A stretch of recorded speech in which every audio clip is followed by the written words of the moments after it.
అపవిత్రమైన ముసలమ్మ ముచ్చట్లకు మీ సమయాన్ని హెచ్చించే వారిగా ఉన్నాం. సహోదరి సోదరుడు, ఎంతమంది మీ అల్లరితో కూడిన ఆటపాటల్లో పాల్గొనడానికి మన సమయాన్ని కేటాయించే వారిగా ఉన్నాం. దేవుని సమయాన్ని దేవునికి ఇవ్వగలుగుతున్నావా? లేకపోతే సహోదరి సోదరుడు వ్యర్థత్వంలో కొట్టుకుపోతున్నావా? పరిశీలన చేసుకుంటూ భక్తి చేయి. సహోదరి సోదరుడు, ఆయన సజీవుడైన దేవుడు, యుగ యుగములకు సజీవుడై ఉన్నాడు. మొదటివాడు ఆయనే, కడపటివాడు ఆయనే, జీవించువాడు ఆయనే, సజీవుడైన దేవుడు ఆయనే. సమస్తం ఆయన యొద్ద ఉన్నవి.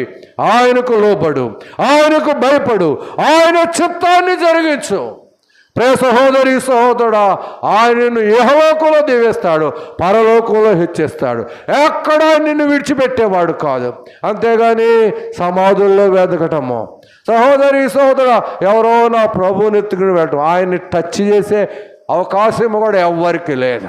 ఎవరు ఎత్తుకైనా వెళ్ళలేరు. ఆయన ఆజ్ఞ లేకుండా, తండ్రి ఆజ్ఞ లేకుండా ఆయన ఎవ్వరూ తాకలేరు. అంతేగాని సమాధుల్లోనికి వెళ్ళి నా ప్రభు లేడే, నా ప్రభువుని ఎత్తుకుని వెళ్ళినారే ఏడవటము కాదు. నీ పాపముల విషయమై ఏడు.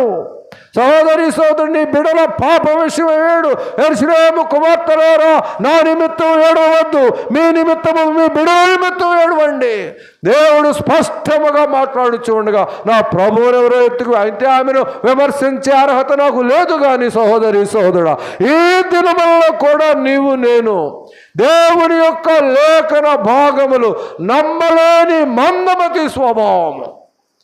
దేవుడు ఆల్రెడీ చెప్పినాడు, 3వ దినమున తిరిగి లేపబడతాడు, పరలోకమునకు ఆరోహణవుతాడు, తండ్రి కుడి పార్శ్వమందు నిలబడతాడు, పరిశుద్ధాత్మను ఆదరణకర్తగా విడిచి వెళతాడు. ఎంతమంది నమ్మినారు?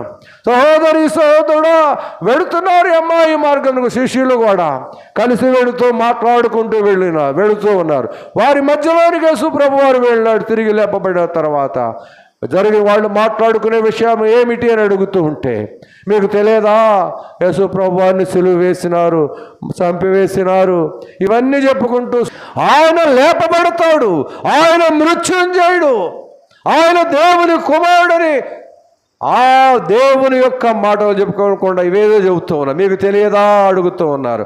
అయితే యేసు ప్రభువు వారు లేఖనములన్నీ విప్పి చెబుతూ ఉంటే ఎంకనూ గ్రహింపురారా, అవివేకులారా, దేవుని యొక్క వాక్యమును నమ్మని మందమతులారా, సహోదరి సహోదరుడా, హెచ్చరించి వారి మధ్య కూర్చుండి దేవుని యొక్క